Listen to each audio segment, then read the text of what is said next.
ஆசீர்வதிக்கும் தேவன் நம்மை ஆசீர்வதிப்பாரே.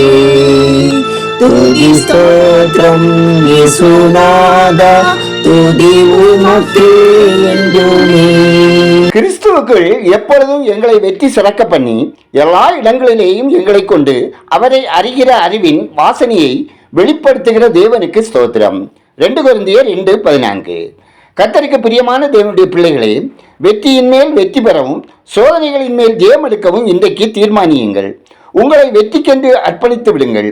நீங்கள் எப்பொழுதும் வெற்றி சிறக்க வேண்டும் என்று கர்த்தர் ஆவலுள்ளவராய் இருக்கிறார். ஆகவே நான் வாலாகாமல் தலையாவேன், கீழாகாமல் மேலாவேன் என்று இயேசு கிறிஸ்துவினாலே எனக்கு ஜெயம் கொடுக்கிற தேவனுக்கு ஸ்தோத்திரம் என்று விசுவாச அறிக்கை செய்யுங்கள். இயேசு கிறிஸ்துவுக்கு தோல்வி என்பது இல்லை. அவர் ஜெய கிறிஸ்து, இஸ்ரவேலின் ஜெய கம்பீரமானவர். இஸ்ரவேலருக்கு வெற்றியை கொடுத்த அவர் நிச்சயமாக உங்களுக்கும் வெற்றியை தருவார். நீங்கள் தோல்வியை குறித்த எந்த எண்ணத்திற்கும் இடம் கொடுக்காதிருங்கள். எதிர்மறையான வார்த்தைகளை பேசாதிருங்கள். மனச்சோர்வை அகற்றிவிட்டு கர்த்தருடைய உற்சாகமான ஆவியினால் நிரப்பப்படுங்கள். இன்றைக்கு கர்த்தர் எனக்கு ஒரு அற்புதத்தை செய்து வெற்றியை தருவார் என்று உற்சாகமாய் விசுவாச அறிக்கை செய்யுங்கள். தோல்விக்குரிய வார்த்தைகளை ஒருபோதும் பேசாதிருங்கள். தேவனுடைய பிள்ளைகளுடைய வாயிலே அவிசுவாச வார்த்தைகள் வரவே கூடாது. நீங்கள் ராஜாதி ராஜாவின் பிள்ளைகள். கர்த்தர் சிலுவையிலே உங்களுக்காக யாவையும் செய்து முடித்து விட்டார். எப்பொழுதும் எல்லாவற்றிலும் உங்களை வெற்றி சிறக்க பண்ணுகிறவர் உங்களோடு இருக்கிறார். அவரால் செய்யக்கூடாத காரியம் ஒன்றுமில்லை. இந்த உலகத்தில் உங்களுக்கு போராட்டம் இருக்கலாம், கலங்காதிருங்கள். யுத்தம் கர்த்தருடையது. உங்களுக்கு ஜெயந்திருக்கிற தேவனுக்கு ஸ்தோத்திரம் சொல்லுங்கள். நீங்கள் மரண இருளின் பள்ளத்தாக்கிலே நடந்தாலும் பொல்லாப்புக்கு பயப்பட மாட்டீர்கள். தேவனாகிய கர்த்தர் உங்களோடு இருக்கிறார். அவருடைய கோலும் தடியும் உங்களை தேற்றும். ஜெபம் செய்வோம். அன்பின் பரலோக பிதாவே, ஆசீர்வாதமான மனமகிழ்ச்சி நாளின் காலை நேரத்தில் எங்களை உமது கரத்தில் ஒப்புவிக்கிறோம்.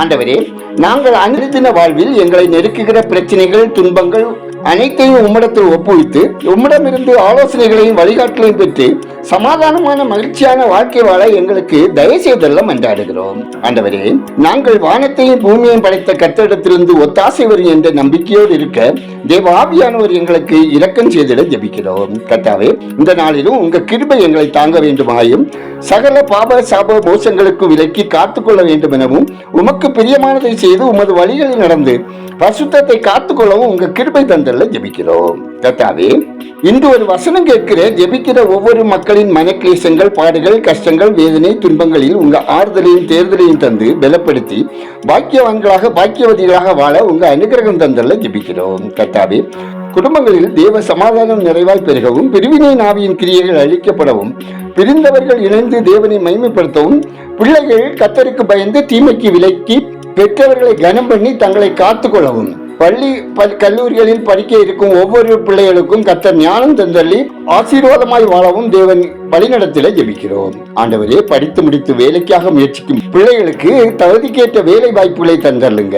திருமண வயதடைந்த பிள்ளைகளுக்கு ஏற்ற வாழ்க்கை துணையை தந்தள்ளி குடும்பம் கண்மணியாம் கர்த்தர் மேல் கட்டி எழுப்பப்படவும், பேர்காலத்தை எதிர்நோக்கி காத்திருக்கும் கர்ப்பஸ்திரிகளின் பயங்கள் பலவீனங்கள் மாற்றி சுகப்பிரசவம் தந்தள்ளவும், தாயம் செய்யும் ஆரோக்கியமாக வாழவும், நெடுங்காலமாய் கர்ப்பத்திங்கனுக்காக காத்திருப்போரின் குறைகளை அகற்றி மனவியாகுலங்களை மாற்றி அற்புதம் செய்தள்ளவும் ஜெபிக்கிறோம். கர்த்தாவே, பற்பல வியாதிகளினால் பீடிக்கப்பட்டு மருத்துவமனைகளிலும் வீடுகளிலும் சிகிச்சையில் இருப்போருக்கு கர்த்தர் தயவு செய்தள்ளி ஆரோக்கியம் சுகபலத்தோடு காத்தள்ள வேண்டும் எனவும், கேன்சர், டிபி, ஆஸ்மா தொந்தரவுகளினால் பாதிக்கப்பட்ட மக்களுக்கும், மூளையில் கட்டிகளினால், கால் பலவீனங்களினால், மூட்டு வலிகளினால், முதுகு தண்டுவிட பலவீனங்களினால், கல்லீரல் பலவீனங்களினால், கிட்னி பலவீனங்களால் பாதிக்கப்பட்ட மக்களுக்கு தேவன் இரக்கம் செய்திட வேண்டும் எனவும் ஜெபிக்கிறோம். அப்பா, இந்த நாளில் திருச்சபை ஆராதனைகளில் கலந்து கொள்ளுவோர் தேவ சத்தம் கேட்கவும், தெய்வீக தொடுதலை உணரவும், தேவ மகிமையை உணரவும், விசுவாசத்தோடு உம்மை நோக்கி பார்ப்பவர்கள் அற்புதங்களை அனுபவிக்கவும் ஜெபிக்கிறோம். ஆண்டவரே, எங்கள் தேசம் ஆசீர்வதிக்கப்படவும், எல்லையில் வாழும் மக்கள் பாதுகாப்பாய் அமைதியாய் வாழவும்,